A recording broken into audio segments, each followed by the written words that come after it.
These 5 things are actually super tangible. You can fix them on your next potential sales call. It's not about super deep stuff right now. These are really quick fixes. With the possible looming recession, you might be worried that you're not going to be closing as many freelance clients. And honestly, that is possible. However, I'll say 2 things. First of all, recessions can be great for freelancing. I have a whole video on this. Check it out up in the corner. But the second is that you want to make sure that if you are losing deals, you're not doing these 5 different things that are going to cause you to lose freelance deals regardless of economic times. Number 1, not setting the agenda on the call. Telling the other person or implying to the other person that they have to take control. When you are on a sales call, it is your job to do 3 things. First, you're going to get to know the person that you're talking to.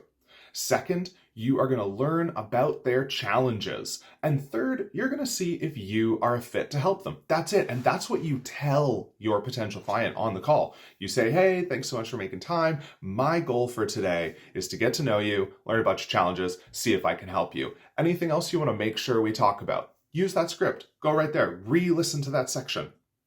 Go back. Try it. The second is talking about yourself too much. If you're constantly talking about yourself or even starting your call with an intro about yourself, I know that that means well and that sounds right. You know, when you're talking to someone saying, yeah, you should know who I am, right? Actually not from a sales perspective, because your job is to understand your client's problems, not to just talk about yourself. The third is not guiding the conversation. So when you start asking questions, you're going to ask about them. That might go off on a tangent. You might start talking about fishing. I don't know, whatever they do on their weekends. Your job is to guide the conversation back to that agenda. Learning about them, learning about their challenges, seeing if you can help. The best way to bring it back is to just say, oh my God, I love that, great comment. Coming back to, those key agenda points we talked about. Like, you can say those words to make sure that we stay on topic. And the thing I love doing with clients is talking about respecting their time, because again, it's about them.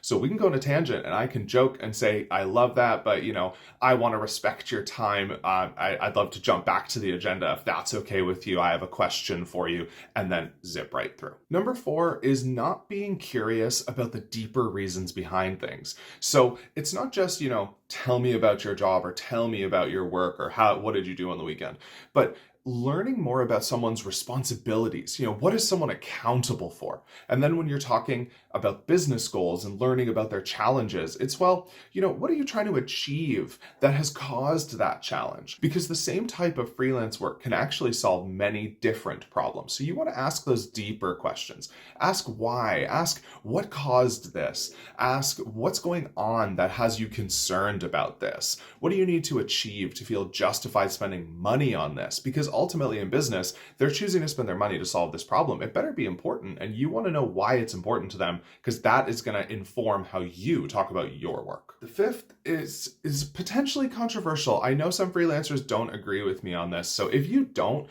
leave a comment actually. I'm really curious to know if you agree with this point. But the 5th one is talking about your prices on a sales call. Now, I say that because as soon as you start talking about money, however you bill, and if you watch this channel, I hate hourly rates, and I've got a video on that. But however you bill, if you talk about money on the call, suddenly you've gone out into this time warp that is, can I afford that? Is that an okay price? Is that a fair price? Am I being ripped off? That's what's going to go through your client's mind, instead of focusing on their problem and how you can help them solve it. So what I like to do when people first ask about my rates is I like to say, you know what?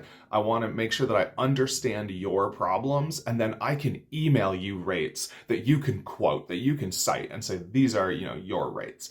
And if I get pushback, I like to say, look, if I were to give you numbers randomly on the call right now, I don't know that they would be exactly what the rate is. So I'd rather email you a number that you can trust versus spit off something random on the call. And that usually gets it. People kind of get there.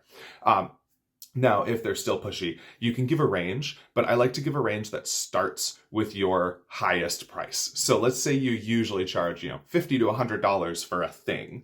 I would start the range at $100. and say, we're looking at maybe 100 to 150. It really depends though. I'd love to understand your problems and send you an email after. So that way we bring that call right back to the agenda, which is getting to know them, getting to know their problems, and seeing if you can help. That's it. We're not here to talk about money. We're here to see if I'm the right person to help you, or if you are the right person to help your client. So those are the top 5 that, regardless of a recession, you're going to lose deals if you are making those mistakes. So fix them in your calls right now and leave a comment and let me know how it's going. And if you like this content, please like and subscribe.